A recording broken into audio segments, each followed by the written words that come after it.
right, well, we're just going to jump right into it and hear all about and start the conversation of what happened to you as a child, in the experience of having been harmed sexually. So, I'm curious to know how old you were at the time, whatever you want to share about the person who harmed you. Where did it happen? So, Yeah. So, I don't know how old I was. I was just actually thinking about it today as I was getting ready for this. Like, it feels like in my body that being sexual or being sexualized or is just like part of my earliest memories. I have one kind of memory, and I don't like to make things up, but being in the crib and being lifted out and taken to my brother's bed, I could have probably been 2, 3 years old, something like that, So yeah, whatever was going on started very, very early.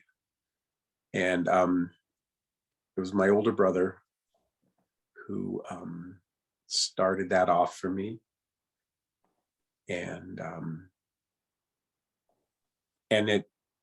it was a thing that involved all my brothers and sisters. I know that, although I didn't have sexual contact with all of them. There were 7 of us. But I know it involved all of us to some extent, and some cousins, and that might have been where, I don't want to suppose any either. I don't know exactly where that started for my brother. But yeah, I have some very definite memories of that. And then how I perpetuated that down onto my younger sister, especially. Yeah, mostly. There was really nothing else with the other 2 younger than me. But so it was just something that involved, in my experience, my older brother and my younger sister. And it was all of our lives that I can remember. And so from 2 or 3 to, that's kind of what I'm remembering. Yeah. Yeah, probably, maybe until I left home, yeah, it was something that was very integrated in part of our lives. And you left home at 18? I did. That it didn't go all the way till then, but it was in that area. Yeah. And it was like,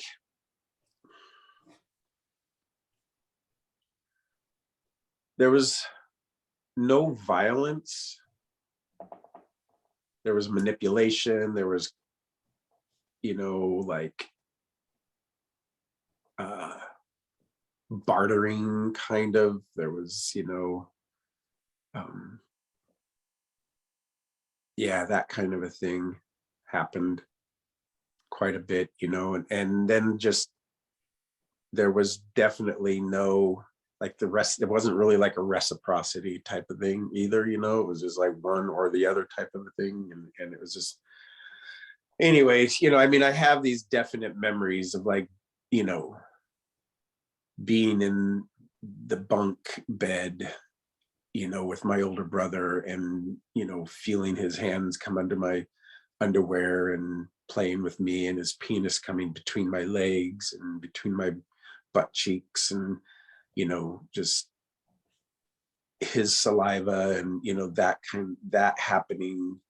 That was a relatively regular way of that to happen, And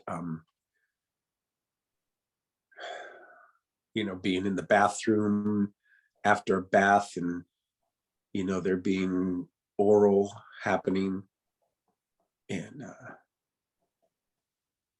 like me asking, like, how long do I have to do this? And it's just wait until the stuff comes out, and then, it'll be, that's where we are. Um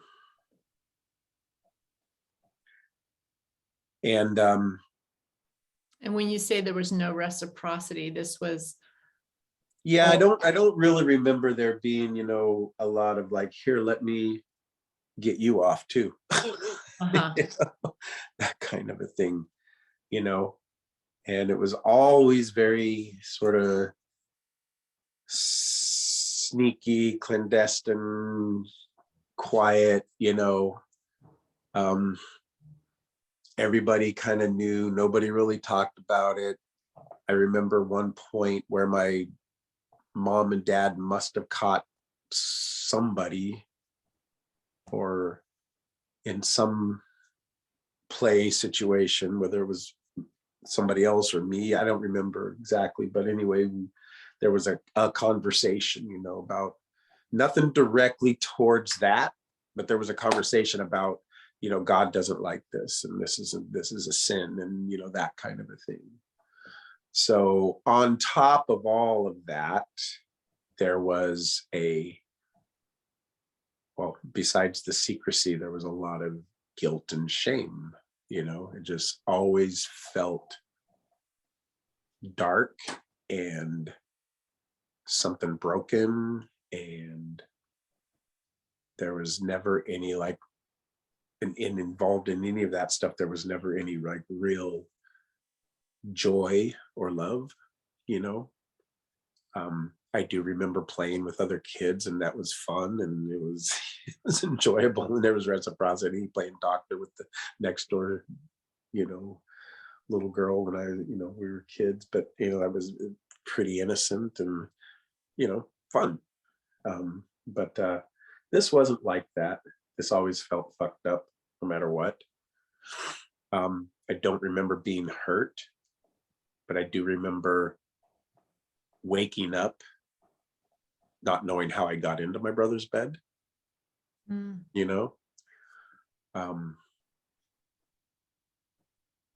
I remember wanting to be touched and wanting to touch, and feeling fucked up about that too. you know and you know one of the things that's really, I was really angry at my brother for a long time. you know and as time has gone by, I confronted him a few times, and I actually tried to pull the family together once, and we had a meeting, you know and I mean, the only thing that resulted out of that was like, yeah, okay, that happened, and you know phew, that was about it. um as time has gone by and I've resolved that piece in myself to a certain extent, what became more and more paramount to me was, the harm that was done to my sister, and that I participated in that, you know. And I mean, in some ways I would say, she caught the worst of it because there was more boys than her. Mm. And I know that there was a lot of like, hey, come on, let's do this. Come on, why not? Let's do that kind of a thing, you know. And I mean, we were all in out of that, just hypersexual from a very early age. And it felt like it added a level of insecurity and weirdness. Like, how other people saw me or saw our family, even though they didn't know that, which is one of those things which I understand now. It's like when there's secrets like that happening in a family, that it manifests in behavior, that's unhealthy behavior, and um, ADD, and again, like hypersexuality, and overdoing it most of the time, and so like something that, there was a robbing of innocence to a great extent, just like this, you know and I look at our lives right now. I look at all of us, and every single one of us deal with addiction, mostly alcoholism, but a lot of drug addiction. One of my older brothers definitely died of methamphetamines. I got a younger brother that I won't be surprised if he doesn't make it through the year. Mm. I wouldn't be surprised if he lives another 20 or 30 years either. Yeah. But, and just seeing like how any of our relationships have gone, either they've been really fucked up, or they're these just dysfunctional relationships, and intermingled with that, intermingled that with a father who could just at the drop of a dime turn into a rager, a mom who was like really super loving and really took care of us and fed us really well and did a bunch of stuff, but then could just drop out emotionally, just like be gone, lock herself in her room for 2 weeks. Wow. Okay. And be sick, that was her thing.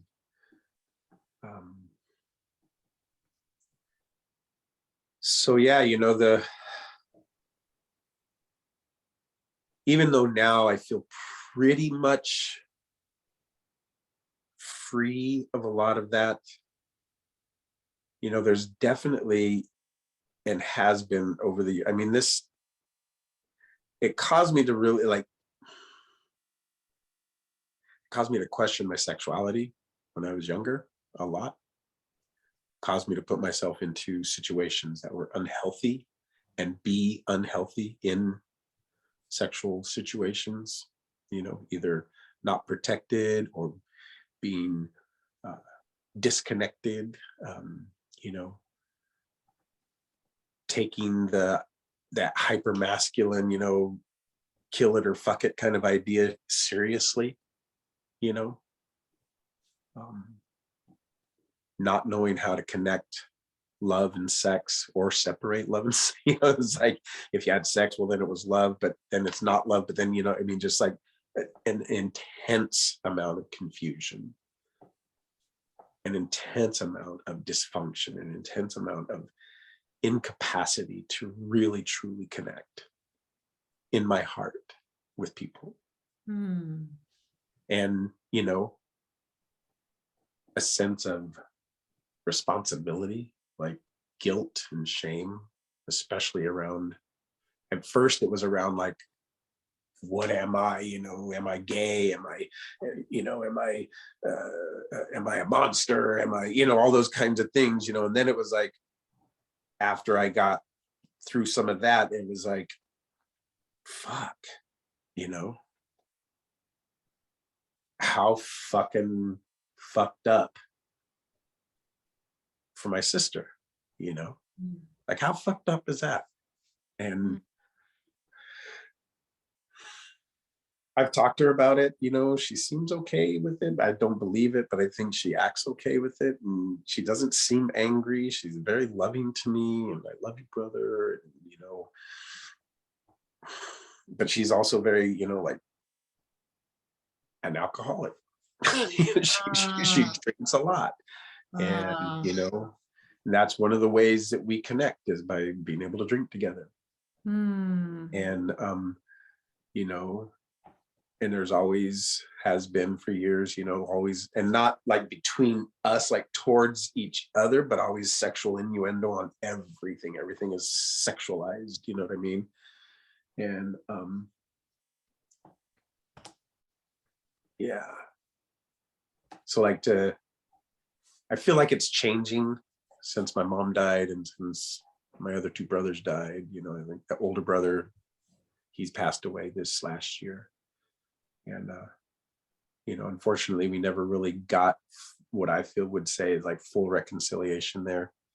But we just got to a place where I was like, okay. And not even around that, because as he continued throughout his life, he did a bunch of other shit that was really, really uncool, you know, with the family and stuff. Anyway, but you could see how that, and you know, looking at that video with the Australian guy and the Icelandic woman, I can't remember the names, but you know, how that behavior and that secret and that guilt and shame lodges in the body and creates, you know, creates a place of like self-destruction and destructive, you know, being destructive to other people. And so yeah.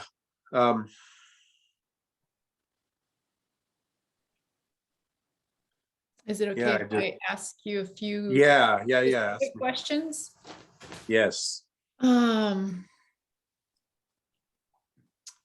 Or just get clarification. Did you love your brother? Did you? Yeah. Looked up to him, loved him, relied on him. He was often there when my dad, you know, with the loving arms when my dad wasn't, you know, when there was meanness, he would be soft. Same with my older sister, but she was very mothering. And Tim was very, you know, very mothering in that way, fathering. He always had a sense of wanting to care and take care of. So yeah, there was a difficulty in there because I felt an allegiance, I felt love, I felt, God, we could just, you know, move through this and everything would be awesome. And yeah, so there was definitely kind of like a I don't know, betrayal or a sense of kind of like, what the fuck, you know? I don't know if it's betrayal or not, but it's just like how to. And as a kid, you know, I mean, I can look back on it now. I mean, like, didn't know what to do. I mean, I was trained from a very early age, and it wasn't just that. I mean, I was given my first porn magazine by my uncle when I was probably 10. You know, it's like, and there was always sexual innuendo in all conversations throughout the family. So whatever happened when my parents were growing up, you know. And was the uncle your my mother? dad's brother? Okay. And did he ever harm you? No, I never got harmed by an adult that I recall. Nothing. Yeah. How much older was your brother than you? 7 years, maybe 7, 8 years, something like that. Okay. And do you know if your brother was harming any of the other siblings? Oh yeah, no, it was happening. Yeah. No, definitely. I don't know I mean, I know that every sibling was involved in one way or another. The one that probably caught the least of it was my youngest brother. Just because he was too young and most everybody was gone, you know, by that time. Okay. And I never, you know, my older sister, my other older brother never touched me. And I don't think that I ever touched my other younger brother. I don't believe that we ever did anything together. And there was, yeah. So you loved and trusted this brother. It was super confusing because what the fuck? You're going to protect me when dad rages. You're going to be soft and caring and loving. And yet there's this, did it feel like taking from you was I heard you say, There was a little bit of both. It felt like, you know, like the care, but then also, yeah, definitely selfish, like taking, you know. I probably wouldn't have thought of it that way when I was younger, you know, just kind of had an unsatisfied feeling, and then just a lot of darkness. It felt very dark. You know, that was the feeling that I had all my life, was darkness. Like a dark ball sitting in my chest right here all my life. mm, And that's only, you know, I mean, that took a long time to process that piece, you know, psychosomatically, like to not feel broken and fucked up and sick. That was the feeling that I carried all my life, you know. It was just something really fucking wrong with you. mm. You know, that was the biggest, you know, takeaway, was just like, there's just something fucking wrong with you. You're not normal, you know. Just like, it's not a normal person, you know. And just like my family not being like a normal family, like, you know, that was, you know, I had to go away from my family, you know. When I was 18, I joined the military, and I just had to go away because at least I had enough sense to know that if I stayed there, it was just going to get worse. Somehow or another, it was just going to get worse, you know. Like jail and drugs and all that stuff, you know what I mean? It's like, it was just, yeah, it's just going to get worse. And it's been a long fucking journey out of this thing, you know. A long fucking journey. Mm.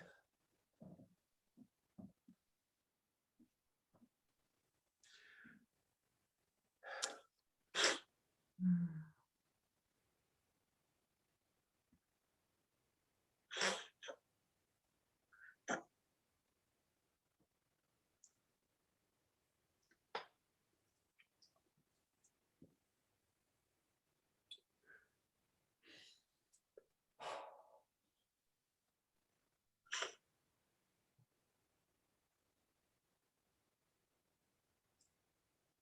Yeah, it just, you know, I mean, I don't, you know, I don't sit there and, you know, wish things had been different necessarily anymore, but it's just like,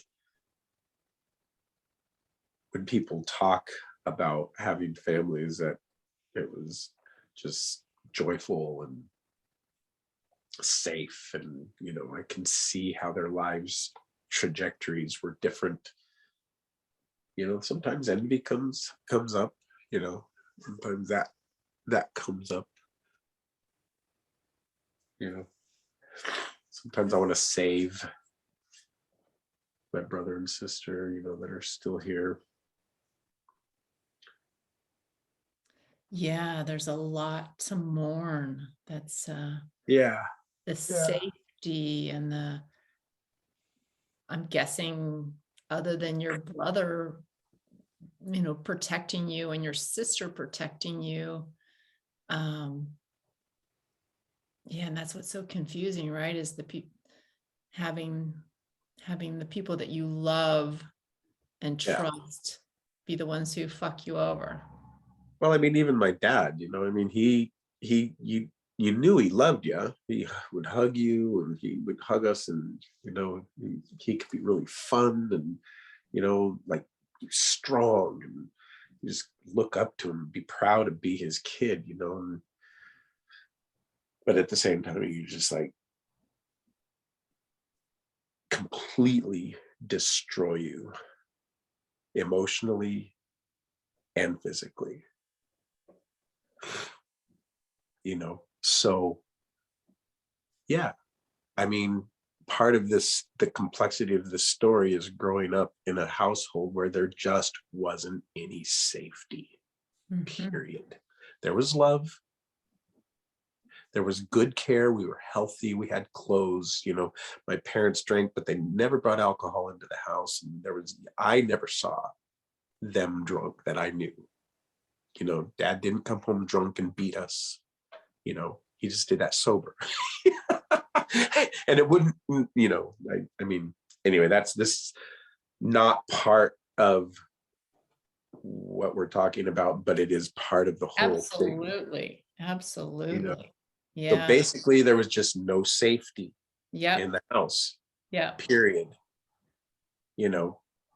And it's been only in the last few years where I've been able to have memories and remember and feel also the joyous times and the fun times and up until that point it was just kind of fucking dark, and I didn't remember a number of things. Not that I like blocked everything out or something like that, but, I just didn't have good memories necessarily of home. And there was a lot of good things, fun things that happened, but it was just unsafe, and you never knew what was going to happen. Yeah. And you could go into like being scared, waking up from a nightmare, which I had fucking night terrors all my childhood.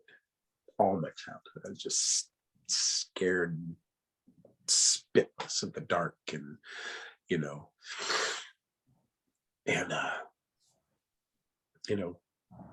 go look for comfort with my brother, and then it turned into a session, you know and again, there was never any penetration.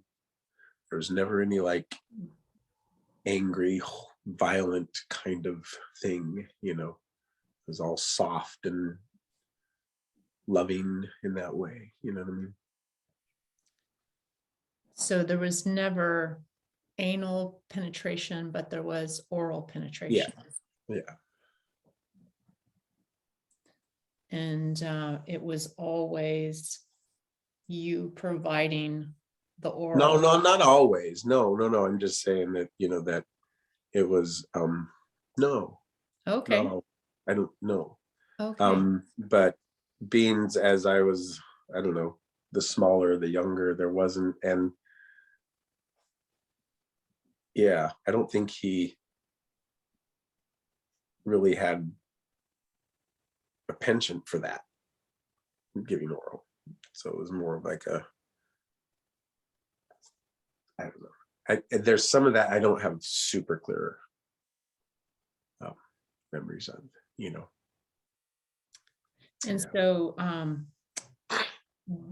did you ever try to broach the subject as a child with your mother or father or older sister? Or... No. Okay. Nope. Yeah, no, not at all. It was after I was an adult, my late 20s, that I talked to my mom about it. And then I've never talked to my dad about it. Oh, okay. Yeah. And how did it go with your mom in your late 20s? Well, she knew. Oh, she knew what it... She kind of knew, and she was like, yeah, and she just didn't have much of a reaction to it. Just like, well, yeah, I don't remember exactly what she said, except that it was, very banal, like, well, yeah, that's hard stuff, and these are the things we have to work through. And I mean, she was a super aware person in a lot of ways, you know what I mean? But also, I mean, she was wise, a wise woman in so many ways. When she died, so many people just said how much she helped them. And I believe it, I believe it. And she did, So in what ways but was she it was wise? just like, what ways is she wise? Yeah. Yeah, she could actually really see where people were in their emotions, in their hearts, in their lives, and give good advice and listen. She was very well loved for being able to listen and just accept people for wherever they were without judgment. So many people said that, and I don't know, I just supposition, I just feel like some of that was just because she couldn't really bring herself to, speak out against shitty behavior. Mm. She let all of us pretty much do whatever we wanted and seldom said anything.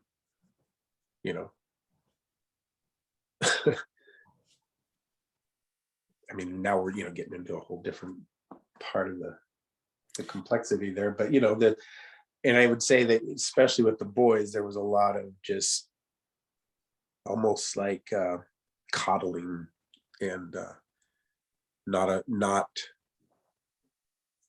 making us grow up. I left home, I joined the Marine Corps, I started that path, I had to do that myself. And it took me until I was about 40 to actually really realize what was going on there, with the codependency and that kind of a thing. And I just like, fuck.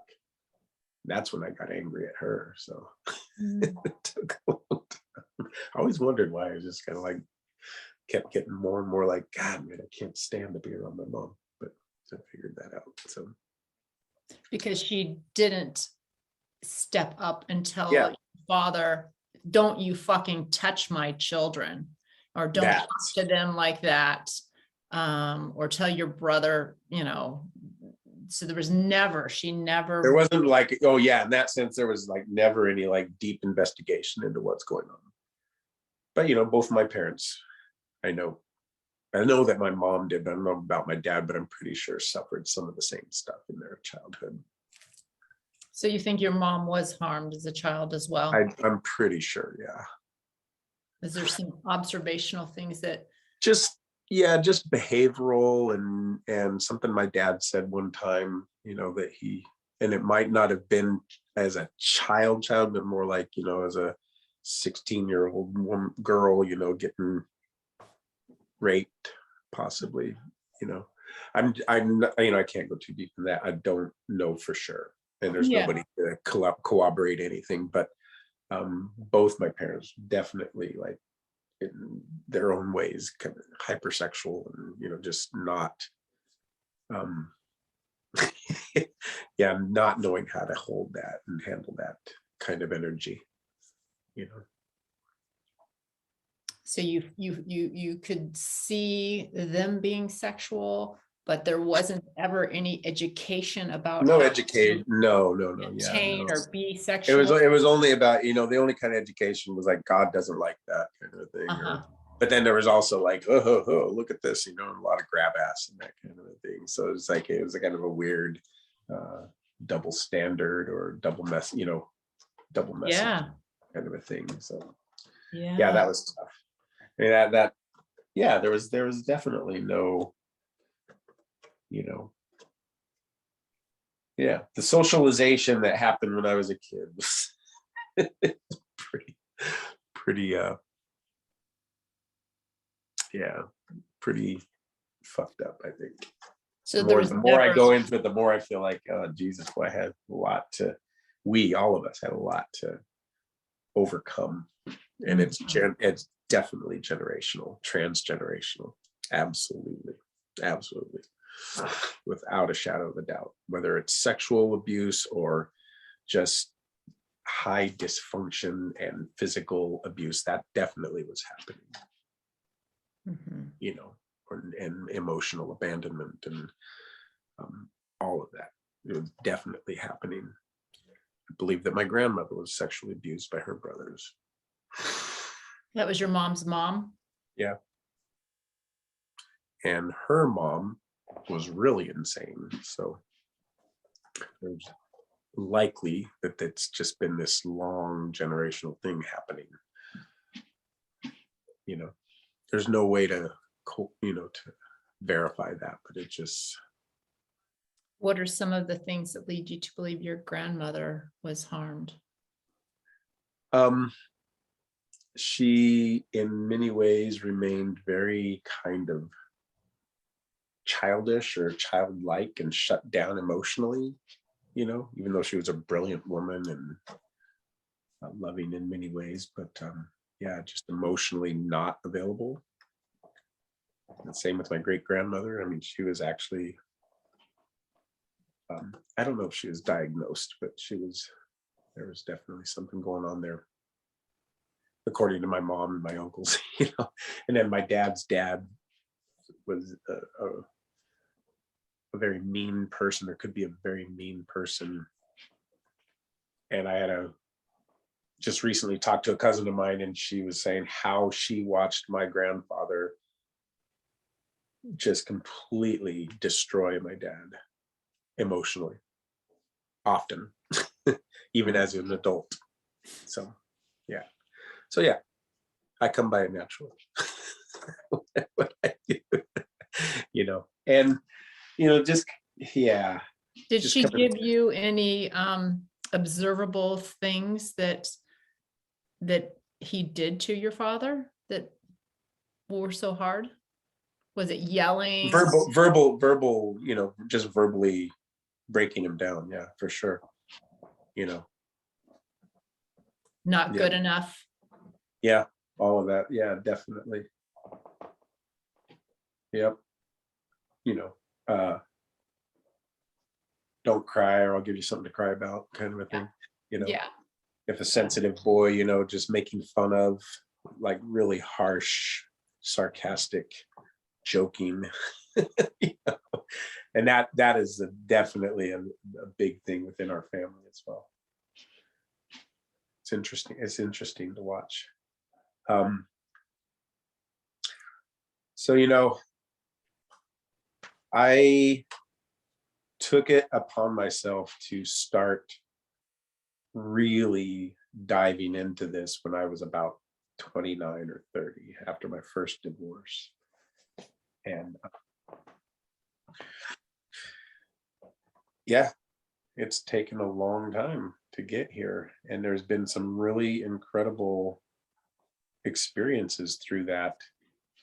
I was in Colombia a couple of years ago, and there was this memorial for women that had been raped and abused and killed and repressed, especially during all the conflict over there. And just sitting there watching the video and having that energy around, and the work where they'd put their own hands into literally turning rifles into works of art and this kind of thing. I felt so much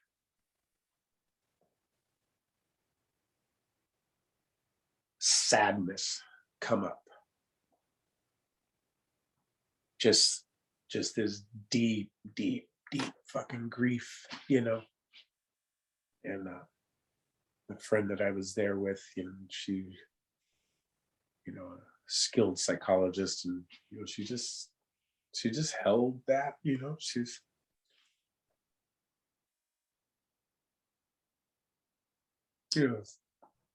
she's like, she said,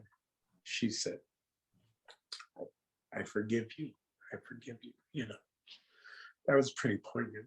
Like, it has to do with my sister, and it has to do with all the women that I've, whether, I just have been going through, like, did I really abuse other women too? I like really looking into that. And recently just went and did a whole amends with a woman that we had a intense time together. And we were both drunk, and it was just like, it was fucked up, you know. I don't know that it, anyway. Yeah. That was very healing too. And that was just recent. That was like 2 weeks ago. So I'm moving through these things, continuing to move through these things. And as that happens, the weight of the childhood stuff begins, has been lifting and lifting. And I'm not sitting in anxiety states all the time. I'm not having churning mind fuckery and belly stuff and heart palpitations anymore,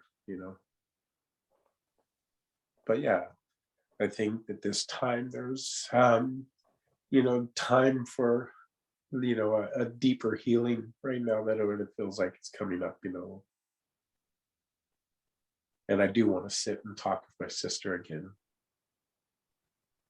and see, maybe now we're a little bit older and I can bring some of this work to her. And I don't know, there's shit there, there's stuff there, and but obviously you can't force anybody, and you don't want to re-injure by certain things. But Yeah. And I had a really good talk with my younger brother. We talked very clearly about things. So I'm practicing speaking about this in my own way. And and I know that none of us perpetuated anything on our kids. I know that for a fact. Great. We've all been very, in our own dysfunctional ways, we've all been very good parents to our children. And the kids are, like way healthier than we ever were. So Far out. What a celebration right there. Yeah. Absolutely. So none of the children from all 7 were sexually harmed. Not in our circle. Yeah. When my daughter was with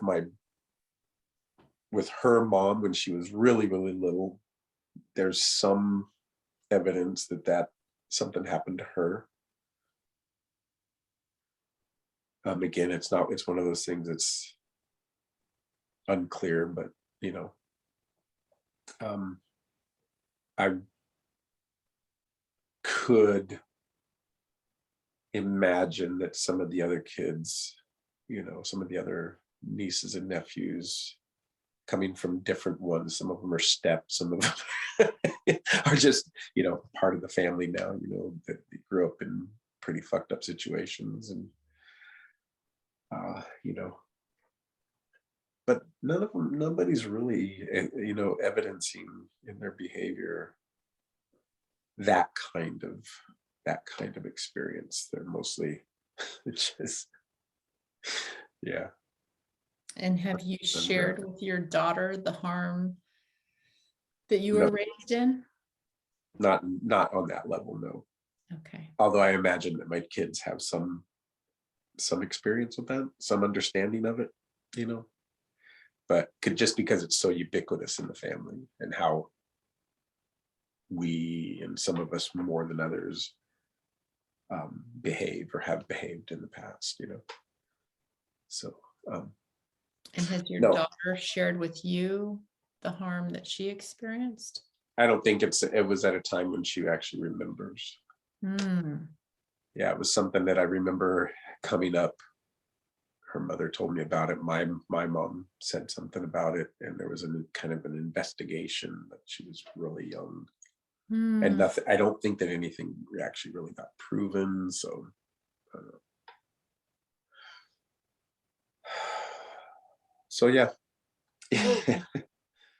I do believe that cycle has stopped.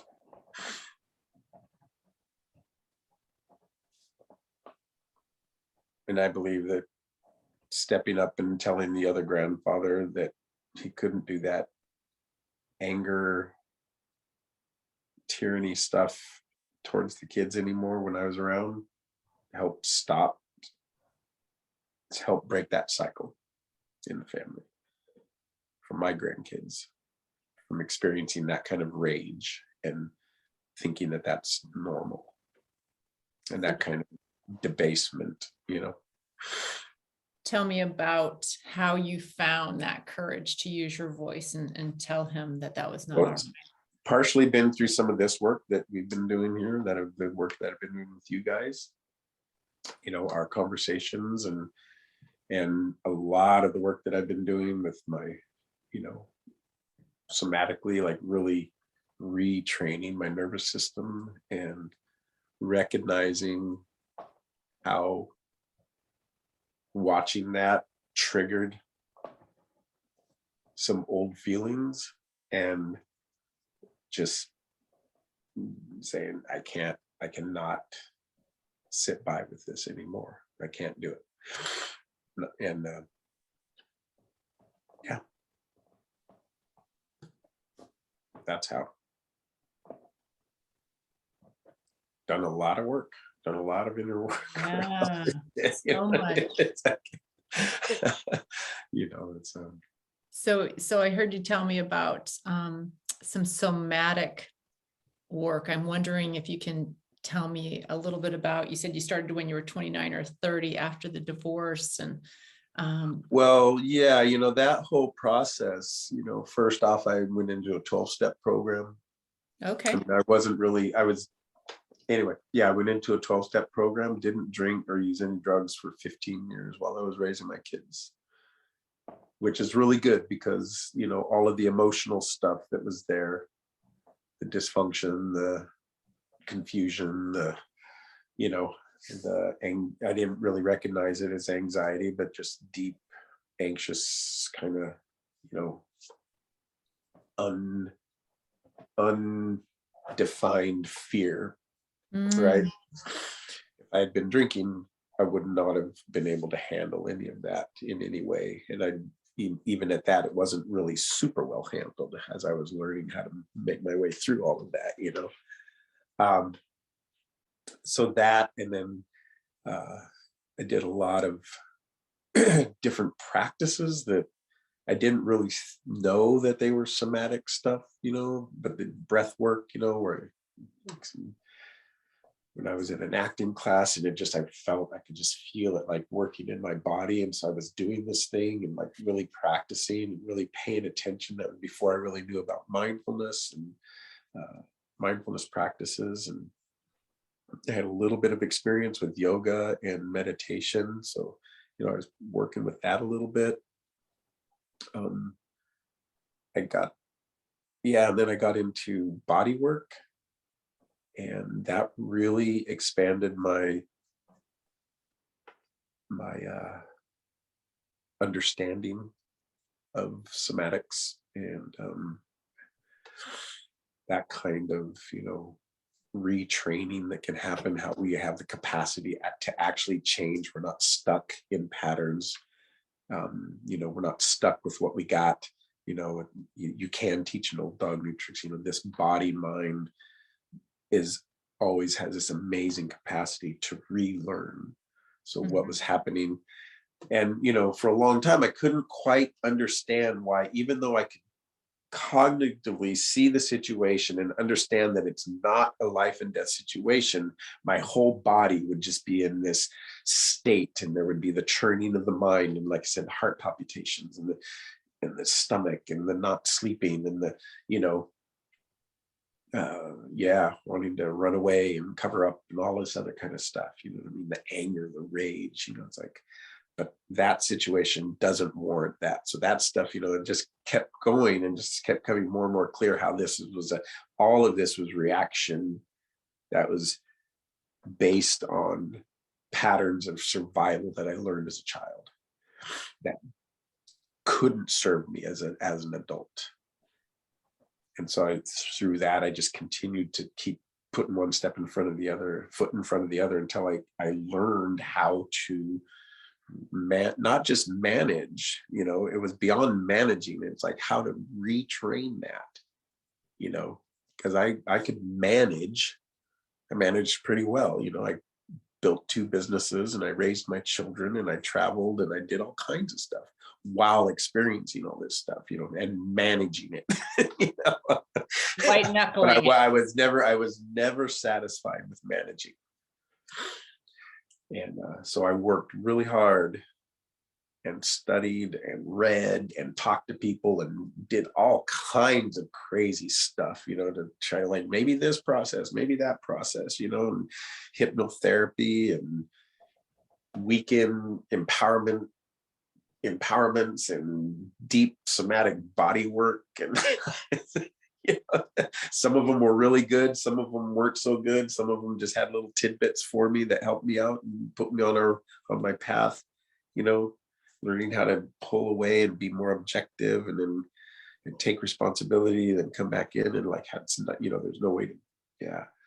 So, and then finally, I also walked into therapy with psychedelics. Helped a ton. Ayahuasca being the first thing I did. And then from there, moving on to like deeper breath work, deeper Taoist practices, deeper meditation practices, deeper breath practices, and just continuing with the idea that somehow I believe that this can be rewritten, and Can you share some specifics of how the ayahuasca and the other psychedelics were most helpful for you? well, the first thing was, as I dropped into my first ayahuasca journey, the first off, it felt so familiar, because I think as a kid, I was very open, especially like most kids, like a lot of kids, right? And given the dysfunction in the family, there was a lot of like, what do you want to call it? I don't want to say disassociation, but like trying, moving into these other realms to sort of like, into the fantasy realms or whatever. And so, I felt very comfortable in that expansive mind as the images were coming in and the feelings were happening but then I got a real intense sense of the oneness and the love and the, how we're interconnected and, all that sort of stereotypical thing that people talk about, but it was really beautiful. And it was like, okay, yeah, this is possible. This is really where I want to live. And so since then, I've sort of been on the journey of like, how do I do that without the psychedelics? You know what I mean? Without having to go into into manufacturing a state of body, mind, right? Into where and so, yeah. And I, never really did any of that stuff recreationally. It was all intentional, everything from microdosing to macro deep dives, and with the intention of that, rewriting this thing and getting more to authentic self and my, where that is. And yeah, and that coupled with really intentional breath work and very intentional mindfulness practices. I've done a lot of Vipassana work. I've done a lot of, mindfulness training and a lot of breath work training and, Reikian and pranayamas and kundalini and the whole 9 yards. I've done a lot of sexuality training through the Taoist work and through kundalini and through some tantric work and that kind of a thing too, till I just begin to understand that balance between masculine and feminine, and yin and yang, and how to slow down, and how to really be in touch with all the body mind sensations, and how to separate, penetration from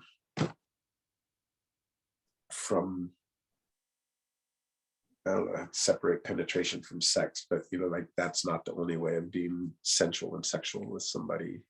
And then being able to kind of understand more the dynamic of love and sensuality, how that goes together, so that it's not like as soon as you are sensual with somebody, that means you're in love with somebody, or as soon as you like somebody, you should have sex with them, or like all these imperatives that aren't really true.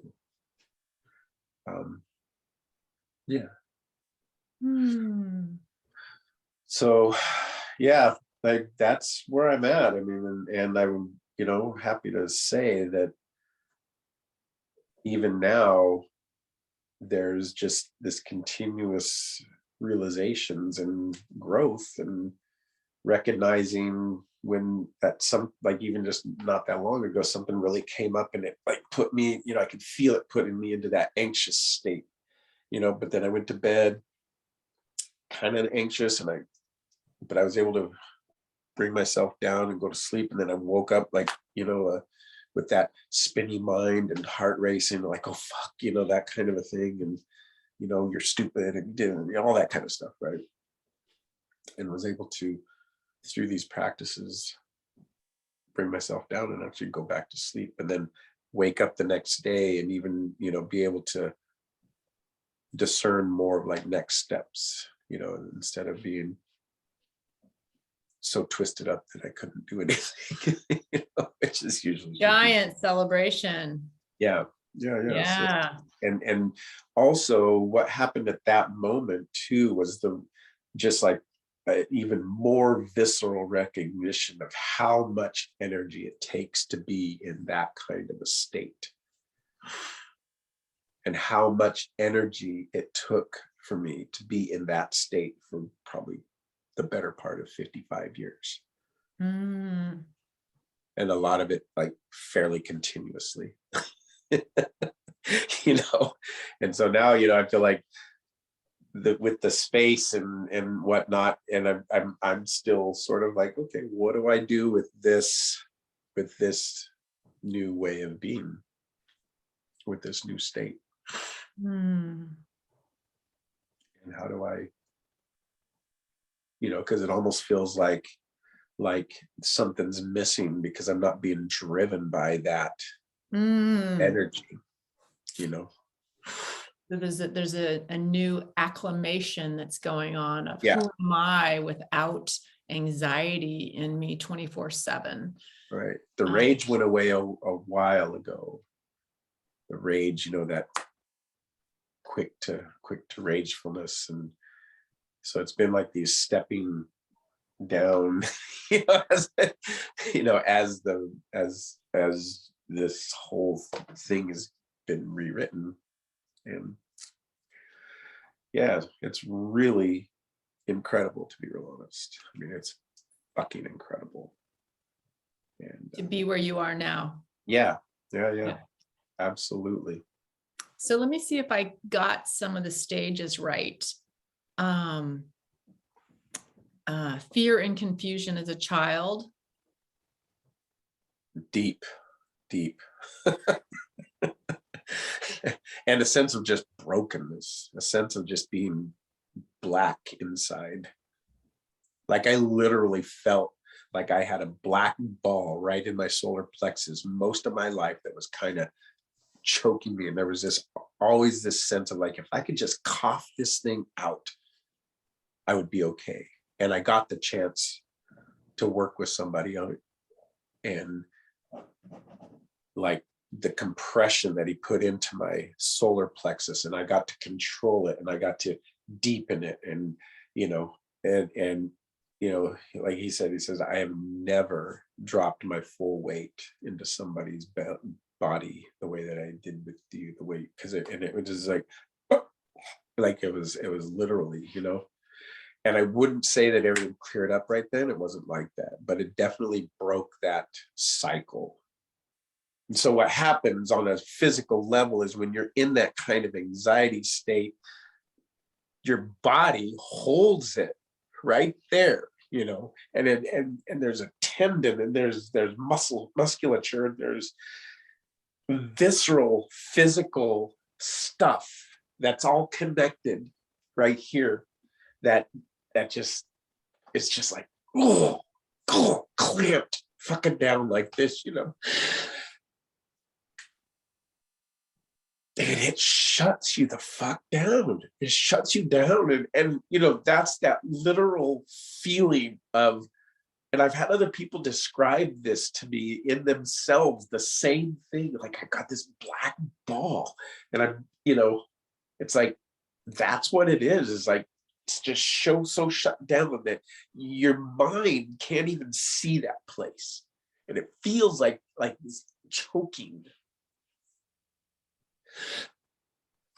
Yeah, that was intense. It was a beautiful moment, you know, but it took time for that. Like, it doesn't just, like, it's not like that, you know. Maybe there's a catharsis, but then there's time for that to really unravel and unwind. And that's part of that work that I was talking about. It's part of that somatic work, is you have to move it, you know, you have to touch it.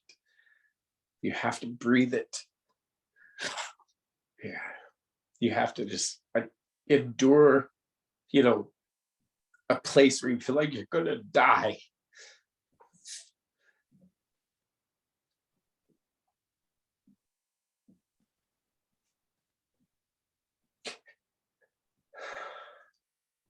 Yeah, you gotta do that. I don't think there's a soft way to do it. You know, I don't think there's a way to sort of pussyfoot around it, and,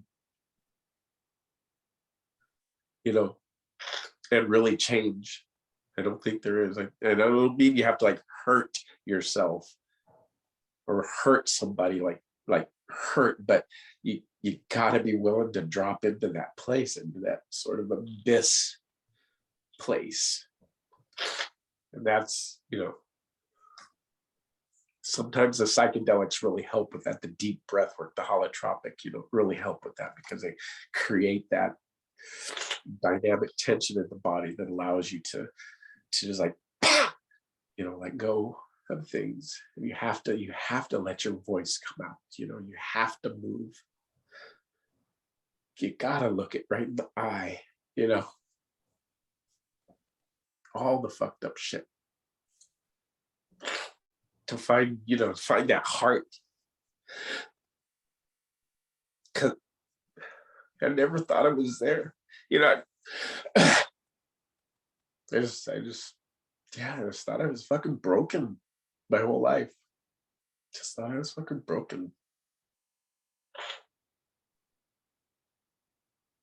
Like, why can't I fucking get this thing? You know? Jesus. While in the back of my mind, I know that there's a different way to do this.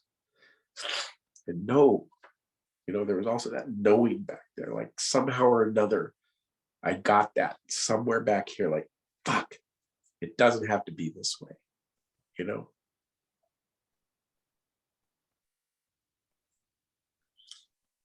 And I just want to help people get there too, you know?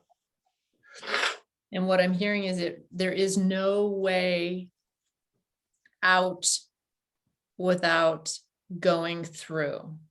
Yeah, absolutely. And it's not easy. That's that whole hero's journey thing, you know, from Carl Jung, you know, that he talked about, that archetype, you know. You got to completely lose yourself, you know.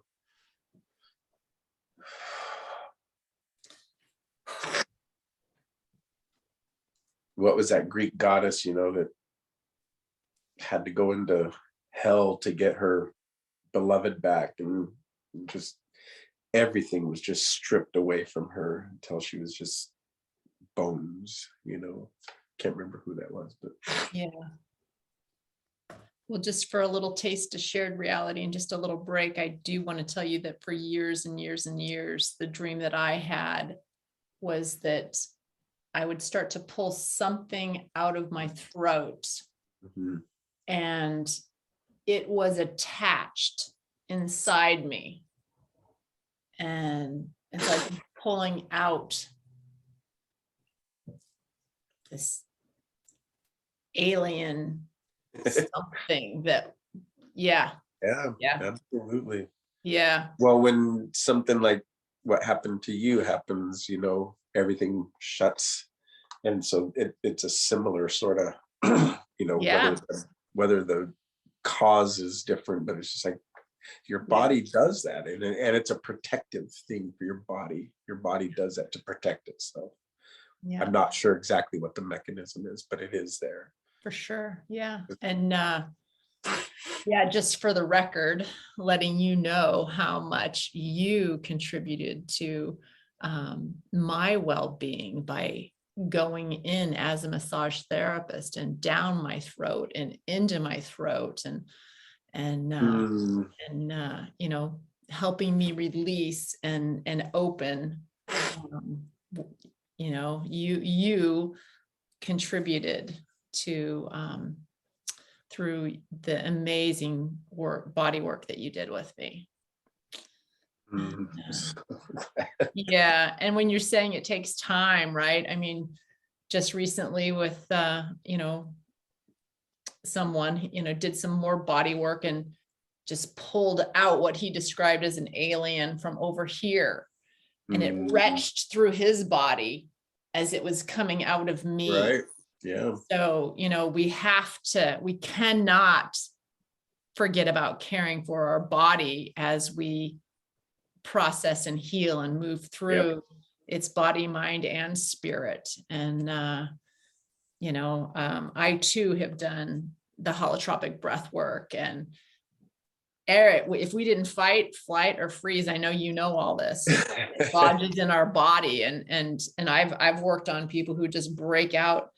Anyways, yeah. So that's my 2 cents as far as we have to do it. We have to be able to sit in the discomfort and the pain and the horribleness, and because we didn't. We as children we held everything in. Mhm. We didn't.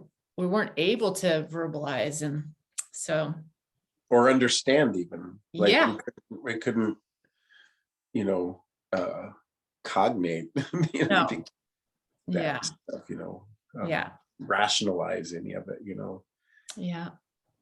and So it's like, go yeah. ahead. No. I'm just curious as far as going back to these, as a child, there was the fear and the confusion and the broken and the black stuff.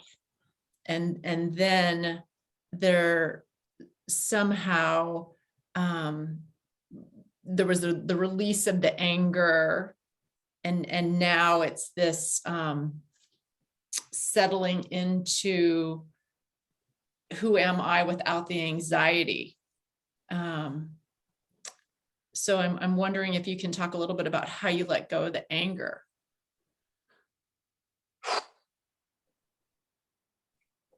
Well, it was some of this similar kind of work, I mean,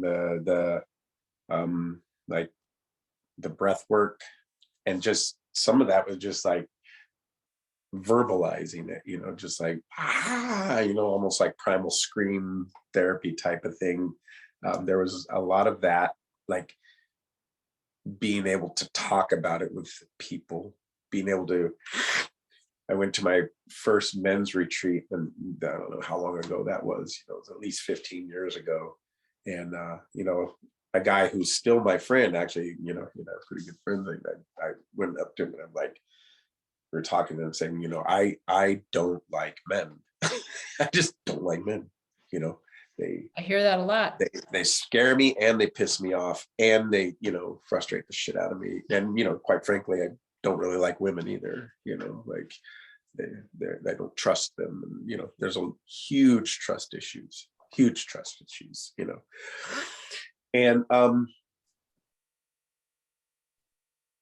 just I can't point to any particular thing that made me let go of the anger and the rage. It was this process of a number of different things, like seeing something different, being treated differently by people because I set up different kinds of loving relationships with people, because I wouldn't put up with the dysfunction anymore. I wouldn't put up with the, the put down and the repression, and I wouldn't, I got together with so many people that wouldn't put up with that behavior from me. So I happened to like really look at that behavior, whatever that behavior was, and really deeply coming into this understanding of how malleable our nervous systems are. And as children, we learn what we need to do to survive. And then we're never taught that we can actually move out of that. We can actually continue to learn and grow, right? So as I, over the years, reading Moshe Feldenkrais, doing consent work and touch work and listening, compassionate listening and nonviolent communication, and traveling to different places where, people told me their stories of like some really screwed up shit and watching how they held things with grace and going like, I think I can do that. I can do that. So, it was just this continuous process that it's one of those things where it's like, then you wake up one day and go like, oh, wow, that isn't really present in my body anymore, right? That has been transmuted to something else. And yeah, like I was saying, it was like there's that place where it's like I could recognize that my body and mind were reacting, even though that situation out there didn't warrant the kind of reaction. And I could be kind of objective about it, but I couldn't stop it. Uh-huh. And that was like for years, like, why, and, got all kinds of advice that probably wasn't that great a lot of times, but just kept with that idea of like, this can change, this can change, this can change. And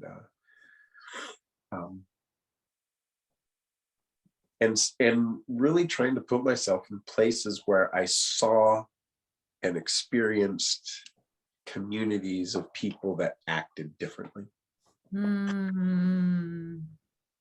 And acted with love and care, and acted with, compassion and communication, and, just finding out that it was safe for me to express emotion. Yeah. And how to appropriately express even negative emotions, quote, negative emotions are the Yeah. emotions that are hard to hear. To tell my own truth, like find out what that is and to begin to really tell that own truth. A lot of the rage in some ways was attached to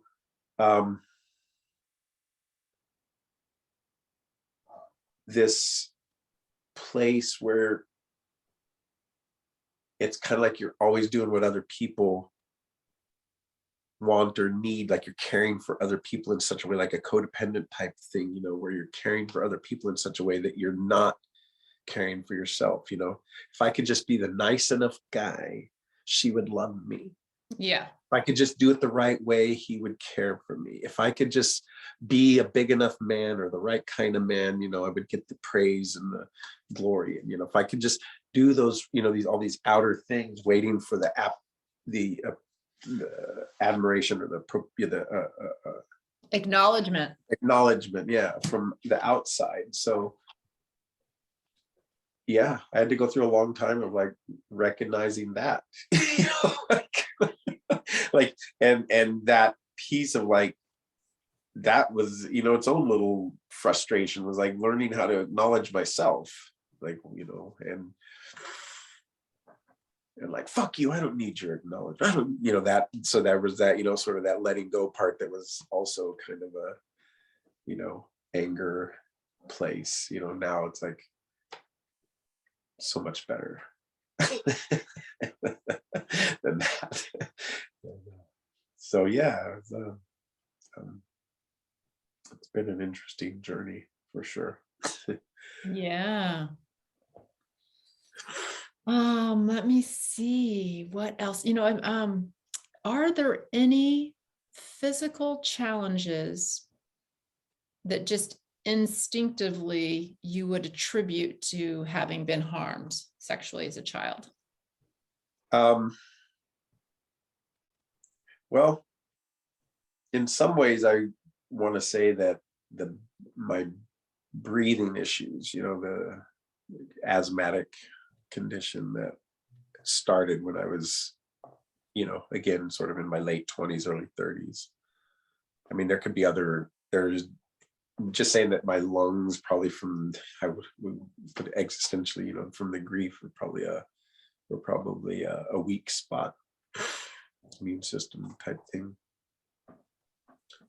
And as I was working with that and clearing all of that up, and when you're in those anxiety states and it just floods your body with all this cortisol, adrenaline, just floods your body, and that just stores up in your cells and your tissues. And yeah, as that was kind of clearing out, I went through 3 years of boils all over my body. Wow. Huge they call them carbuncles, which are multiple boils in one spot. And like the first time they showed up, it was like this beard all over my face and neck. And then from there on for 3 years, all over my body. There's not hardly a spot on my body that didn't experience that. And was that painful? Yeah. So yeah. Okay. Me and Job, right? Wow. Yeah, no, it was horrible. Yeah. And skin is directly related to lungs and homeopathy and Chinese medicine. So there's whatever's clearing out, and it's going to express out that way. And I was doing a lot of homeopathy. Yeah, but I attribute those to a major healing crisis. Yeah, that I think what I physically speaking, I mean, I alcoholism, if I would say that, just prone to addiction, prone to that intense, like, give me more, give me more. I mean, that could be partially just personality, but it is definitely a way of controlling emotion and like that place of feeling just fucked up. So when you're in that place, whether it's methamphetamines or alcohol or cigarettes and coffee, I mean, you feel better, for a minute. And yeah, I'm happy to say that as this process has been going on with this, somatic re-education, I know that sounds kind of funny, but just things have dropped off. Tobacco was the first thing to just like done. It just wasn't even like really a decision. It was just like, hey, that's done. Alcohol, yeah, pornography.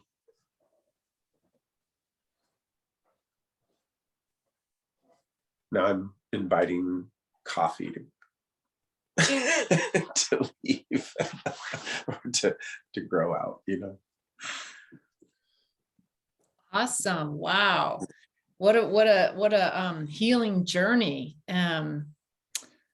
through the somatic re-education. The smoking just left, the pornography left, some of the wanting more of has that piece. That's the piece, is like, it's not even about the substances, it's about that place that is wanting to be comforted, that place that's wanting to hide or shut down, doesn't know any other way to do it, because these are the models that we're given, these are the the rage is part of that. That's part of that. The prone to, yeah, prone to that kind of stuff that's a way to protect yourself. It's just like, yeah. So, one of the things that really helped was being in the military and in the Marine, and that job, my job was killing people. That was my job.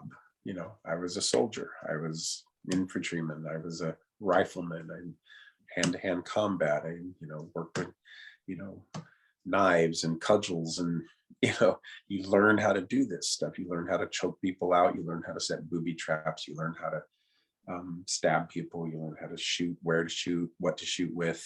You learn how to kill people, you learn how to disarm, harm, subdue, diminish, dehumanize. You really learn how to do all that stuff, and it's a real training. Now, out of that, I have less fear of, it took a while. After I got out of the military, there was a long time when I was afraid to get into physical altercations, because I didn't know exactly what would happen with me, because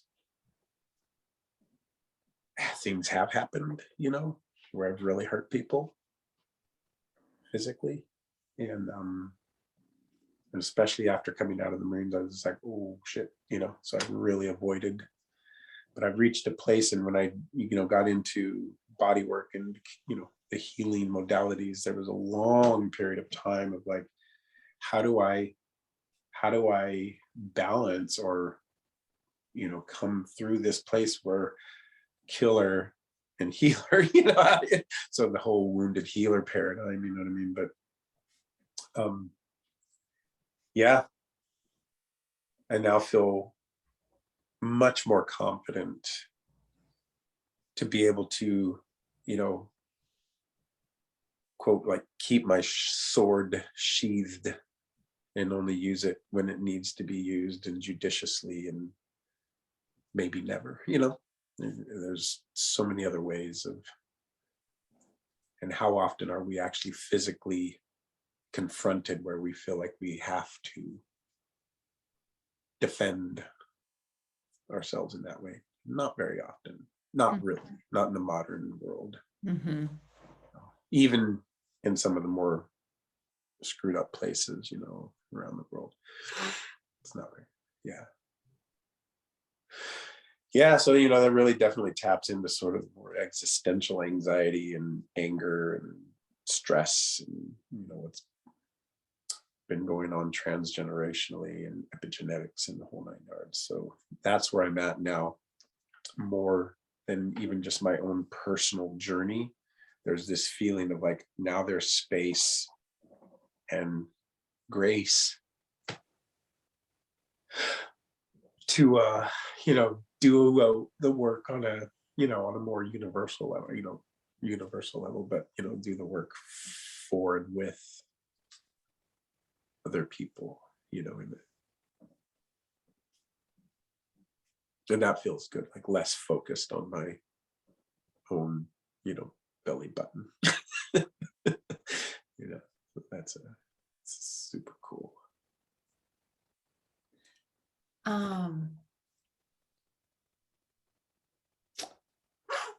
This has gone way beyond childhood sexual abuse. No, it's all part of it. This is Right. is beautiful. This is the whole picture. We are holistic. There is no simple answer, right? What goes into having a system where we turn a blind eye, where we don't talk about it, Right. it's very complex, right? And so I can hear from you generationally in your mother's family, generationally the harm and the anger in your father's family. There's just no easy answer. So I'm so appreciative to get to hear the expanded package. And it's not just for you. Like you're saying, you've been your whole life healing from this in all of these different ways, which is so beautiful to see and to have it reflected, because as you're talking, it's like, yep, I've done that. Yep, I've done that. And me and my work now, it is, what can we learn from each other's journeys? How can we, prevent others from being harmed? And we can see how fucking complex it is, right? I mean, we have to, it's not just teaching a child how to say no. It's not just attempting to not ever put our children in a situation where they could possibly be harmed. It's complex. So yeah, this is all part of it, and I really appreciate it. And I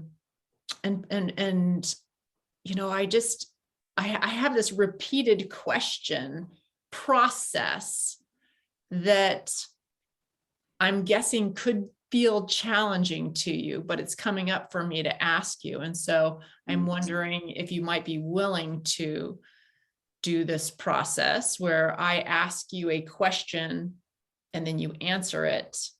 And then I ask again, and we just go on for, I can set the timer for maybe 3 or 4 minutes if it's something you're willing to do. I need to use the restroom really bad. Okay. So let me put this on pause real quick.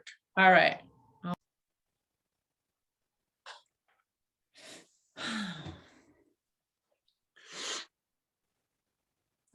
All right.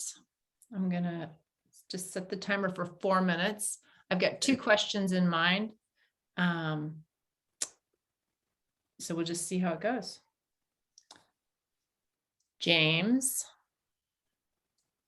what stops you from sharing the experience of having been harmed as a child sexually by your brother with your daughter? I don't want her to think poorly of me. Thank you.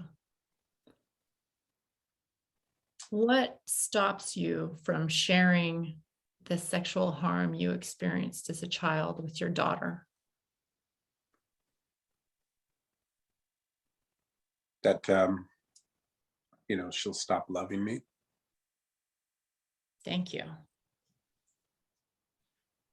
What stops you from sharing the sexual harm you experienced as a child with your daughter?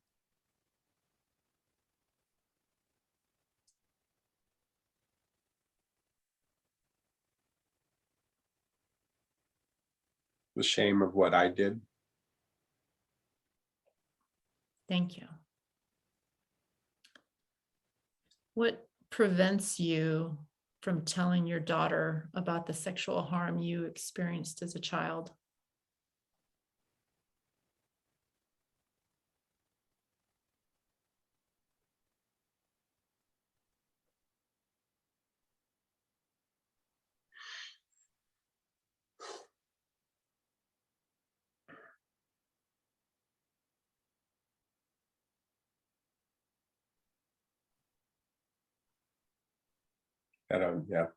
Just how inappropriate I was as a parent, bringing people into the house and women and being sexual and just.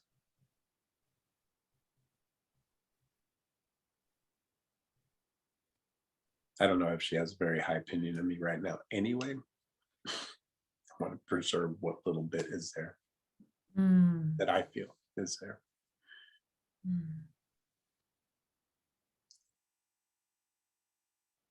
Thank you.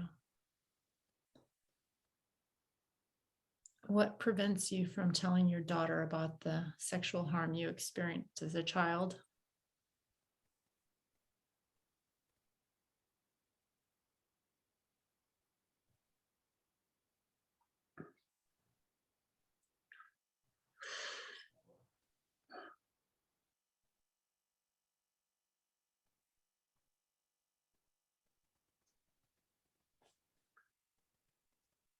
Sometimes I just feel like she's kind of fragile. She doesn't need any more shit. Mm, Like, oh great, one more thing that's fucked up about our family, mm, which she's been trying to, in her own way, escape all of her life, mm, and has done a pretty good job. mm. Thank you.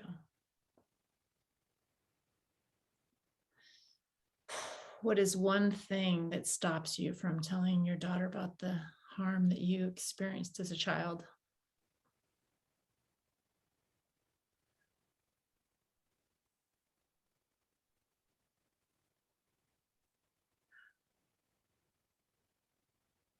Why? This, it doesn't really matter, you know. It's not important to what's going on now and what's been healed and what's been.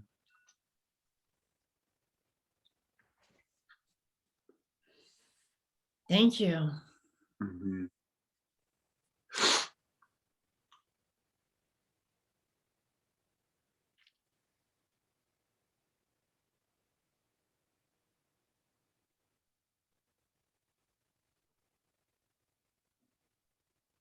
So then I would want to do the same thing with what do you need to feel able to share what happened to you as a child with your daughter?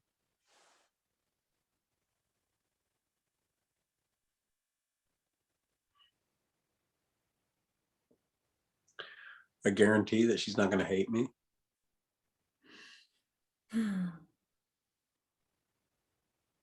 Thank you.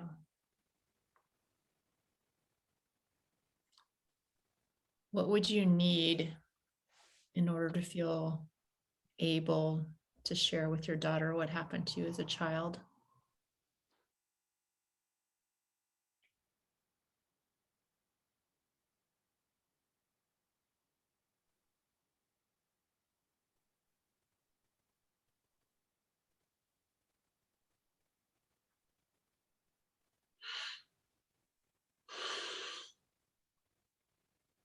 It's personal fortitude. I mean, like how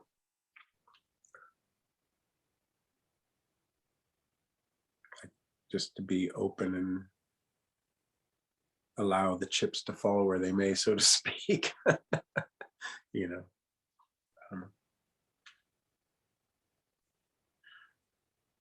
Thank you. What would you need in order to be able to share with your daughter the harm that you experienced as a child?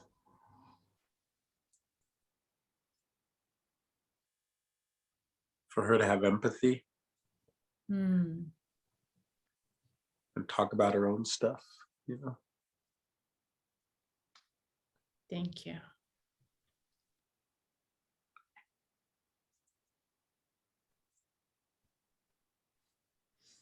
What would you need, James, in order to be able to share the experience of having been harmed as a child with your daughter?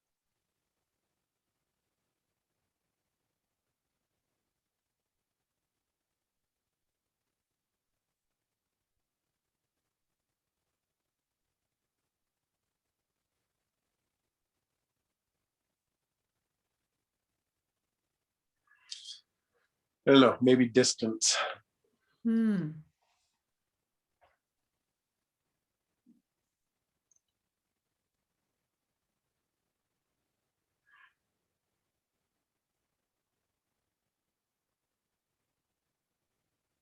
Thank you. Is there anything else that you can imagine would meet your needs for feeling safe and secure and having reassurance that somehow it would be okay to share with your daughter what happened to you as a child?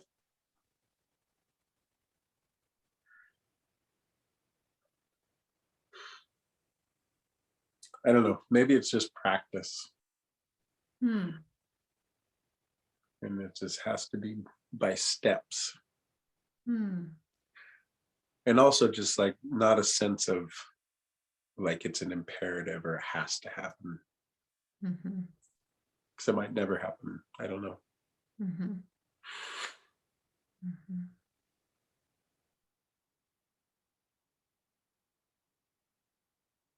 Like that I'm okay whether I do it or not. Hmm. Accepted and Yeah. Yeah. mm, And what if we change the word daughter to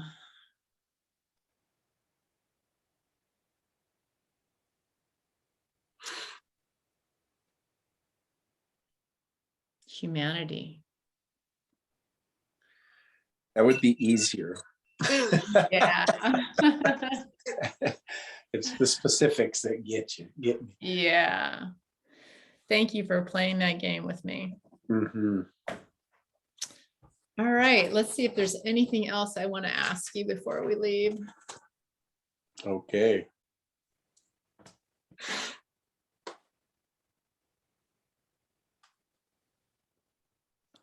Is there anything that you have not shared with me that you want to say?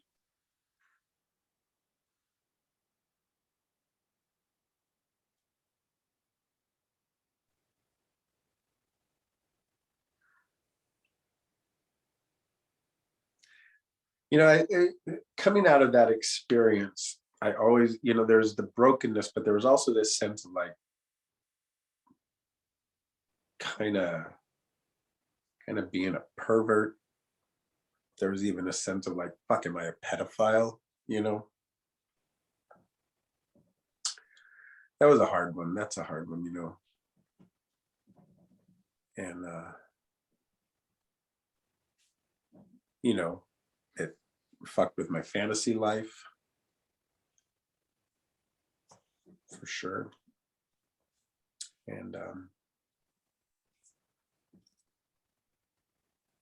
yeah, it really gave me such a distorted view of sexuality and sex, you know.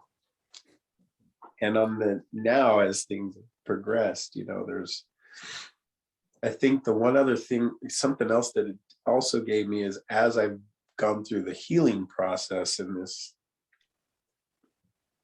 that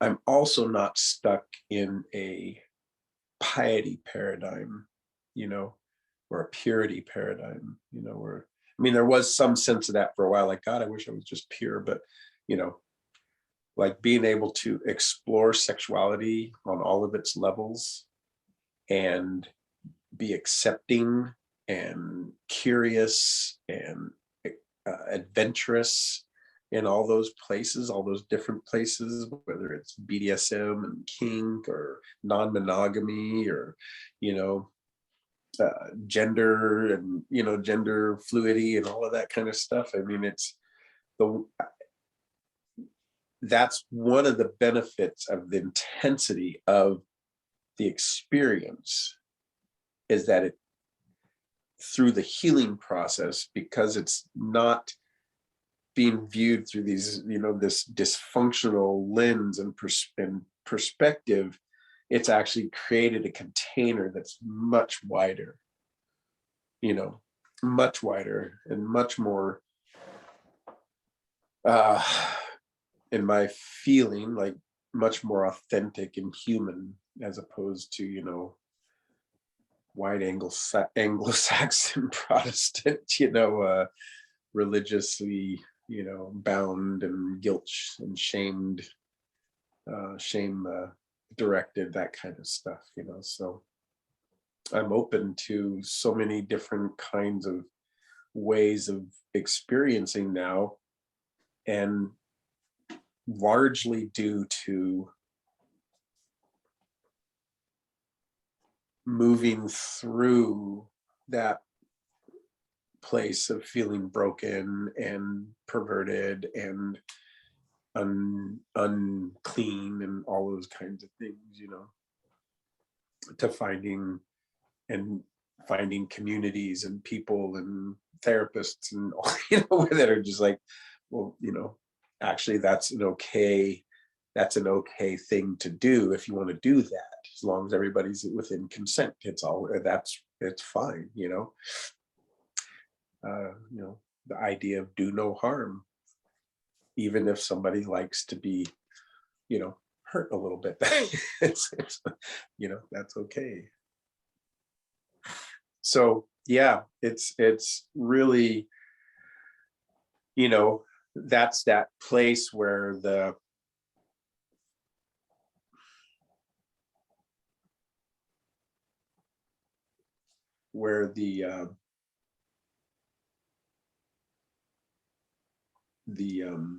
obstacle, is turned into becomes the path to a much wider capacity. Would you say where the obstacle becomes the gift? Sure. Yeah. Mm-hmm.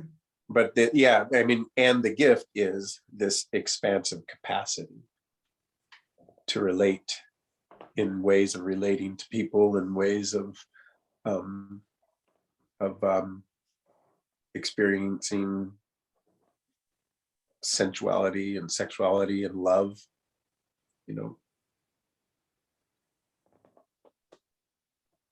yeah. There's definitely a transcendent aspect to it.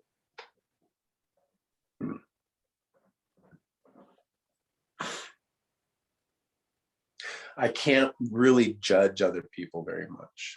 Mm-hmm. Even when I do, I recognize it as,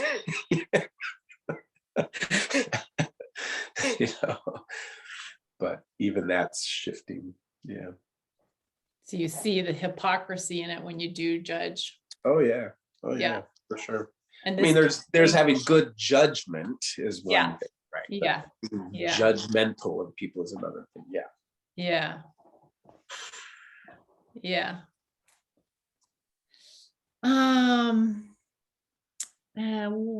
Is there any advice looking back at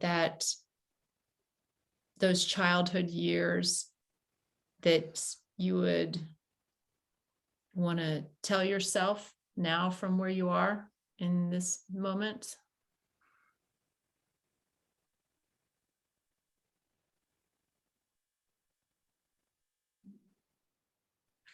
Well, I mean, there's a couple of things, right? One is to fucking relax a little bit and not be so self-judgmental. I mean, I killed myself for a long time. Like, you're bad, you're bad, you're bad. I mean, of course, that's the messaging that I got, but just like, you're not bad, and even fooling around is not a sin. It's not a bad thing. It's kind of how it's done, and what the secrecies, and like that kind of stuff. That's where things get really fucked up. All right. So and yeah, just openness and communication would have been like astronomical in that. And I could have this capacity now without having to go through all the horrific shit that I went through. Maybe, I don't know. I mean, obviously hindsight, but yeah. And then get help as soon as possible. Like, really don't be afraid to go and get help and tell somebody. It took me, the first time that I talked to a therapist about it, I had to put it on tape and then give her the tape and not be there. That was the first time I told this story, or some of it. And I still have that tape somewhere.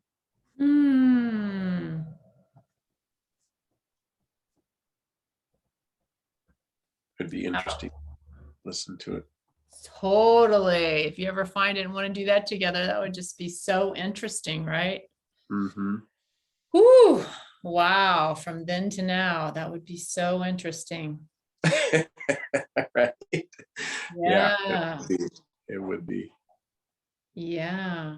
So is there like, I hear you say openness and communication, but if you could tell every parent, every caregiver, like maybe 3 things of how to, the observable evidence of somebody being openness or communicating, like what would you say to, if you were the parent of yourself at that younger age? Well, first off, I would want, and what I want is for sex and sexuality to not be demonized and to be made normal and to be talked about with your children and with, so many. I mean, I've seen this piece too, where that was normalized, where there was nudity, where there was, um, sexuality and, or I should say sensuality, like touch, was normalized, and there was love and there was care and all of it. And then, there's not room for the dark stuff to happen when it's opened up that way. That would be one of the first things. Like, let's just we need to normalize and be free and talk about sexuality, not in the way of a fear. Don't talk about it in a fearful way, like make sure nobody touches you on your privates. I mean, that's a little bit of a fear message, Totally. right? Yeah. But if we're talking about, hey, these are your privates, and this is wonderful. This is how babies are made. This is why it feels good when you touch it. You know what I mean? This is really, you can hug me. I mean, I'm your dad, and I'm not gonna masturbate you, but it's okay. I and to have that clarity and that openness and that fun, so that children, have a more visceral embodiment of their own sensuality, and in that they have an understanding of it. And in that, there's, I mean, obviously there'd be some training around, like, how does it feel when it's not right, when it's not something you want to do? What does that feel like? What does that feel like in your body and you can, and then, obviously giving everybody the permission to say no. So, like, deep consent work. Maybe Susie and Johnny go off behind the barn and they're fiddling around with each other, but it's okay. They're having fun, and they know that they're not going to get in trouble for it. You know what I mean? They know that God isn't going to come and strike them down. But if one starts doing something that the other one doesn't like, and they can go like, no, I don't want to, no. And everybody, that's the kind of communication and training needs to happen. And where that does happen, examples of where that does happen, you see that there's much less of abuse. There's much less of that. I've seen it in some families, I've seen it in some communities, and I've read about it. We are not animals in that way. I mean, we do have a higher mind, we do have a higher willpower, and we have the capacity. We're the only animal pretty much that has sex just for fun, For pleasure. Yeah. Yeah. And we're touching ourselves from day one. You know what I mean? There's just, yay, cool, celebrate. Yeah. It's awesome. And I know in some cultures, in the hand of a boy will be put on his penis in order for him to learn that is a way to self-soothe. Yeah. Yeah. Oh, great. I don't know that I'd heard that, but that's great. Yeah. In Mexico, it's regular practice. It's in some parts of Mexico, I imagine. Yeah. Maybe more in the indigenous. Yeah. First people. And I did learn that 34 years ago in massage school. So maybe culture, maybe that's not as common, but back then it was. Yeah, so that kind of a thing. Yeah, just normalizing self-touch and understanding of what you can do with your body and what's good, and Yeah, I think that'd be the first thing, get rid of that Puritan, and get rid of the Puritan thought process and the fear-centered process, and get it open. And I've given my daughter some books, and she still won't really talk to the kids. It doesn't seem like, there's still that thing in our culture where it's like, no, don't talk about that. My granddaughter is 15 fucking years old. Where is she learning her stuff? Yeah. Who's talking to her freely about, like, I'm certain that she's, getting those feelings, Sure. Yeah. if she hasn't masturbated, she will be soon, you know what I mean? And if she thinks that there's something wrong about it or scary about it or something, and I don't feel comfortable talking to her about it at this point. It's like, give her another couple of years when she turns 18 if she needs to have some talk, but Yeah. And there is an organization called Heart to Heart, which is all across the United States. And it is a wonderful program for being able to explain how everything works. Yeah, there's another organization that I was on in Instagram. I can't remember the name of it, but they definitely, it's exactly that same thing. Hey, let's just talk about this. It's cool. Yeah. So yeah, that's my thing right there. All right. So thank you, James, for this opportunity, for your honesty, your authenticity, your vulnerability, showing up, sharing. Well, thank you for showing up and giving me this much time, and having really good questions and holding the space and the intention so well that allowed me to feel comfortable and safe to do that too. So it's an amazing process. All right, good. So I'm going to stop the recording right now then. All right.